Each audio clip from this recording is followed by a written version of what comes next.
বলুন কি প্রবলেম আপনার? আরে রণজয়দের পাশে?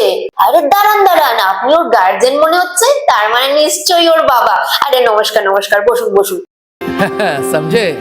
আচ্ছা একটা কথা বলুন তো, আপনারা কি ফ্যামিলিতে সবাই খুব ভোগেন, মানে অসুস্থ থাকেন?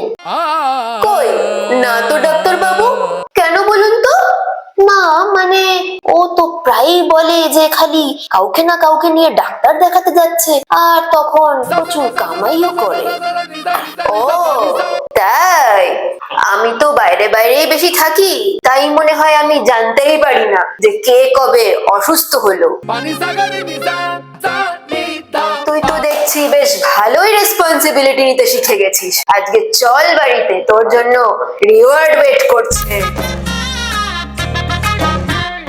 আরে শুধু বাড়িতে নয়, ও তো কলেজেও সব ব্যাপারে ভীষণ ভালোই রেসপন্সিবল। কলেজে যে কোনো কোনায় মেয়েরা যখনই প্রবলেমে পড়ুক, ও পুরো ম্যাজিকের মতো সেখানে পৌঁছে যায়, যাকে বলে একেবারে লেডিস ম্যান হয়ে।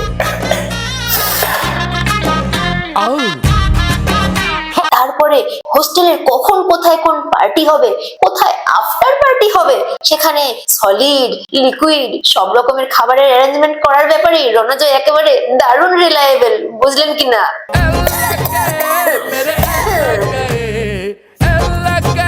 কিন্তু এত দায় দায়িত্ব সামলে না ও মনে হয় নিজের পড়াশোনাতে বিশেষ টাইম দিতে পারছে না। তাই আমি ভাবি ওর মতো এত ভালো স্টুডেন্ট কি করে যে লাস্ট সেমিস্টারে সাপ্লি খেয়ে গেল।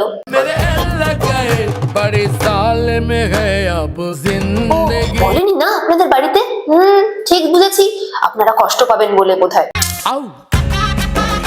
ভালোই হয়েছে আজ আপনার সাথে দেখা হয়, একটু বোঝাবেন। হ্যাঁ এখনই এই ছোট বয়সে ছোট্ট কাঁধে না, কাজটা যদিও বড়, এত বেশি দায় দায়িত্ব না নিতে, তাহলে নিশ্চয়ই ও স্টাডিতে একটু টাইম দিতে পারবে।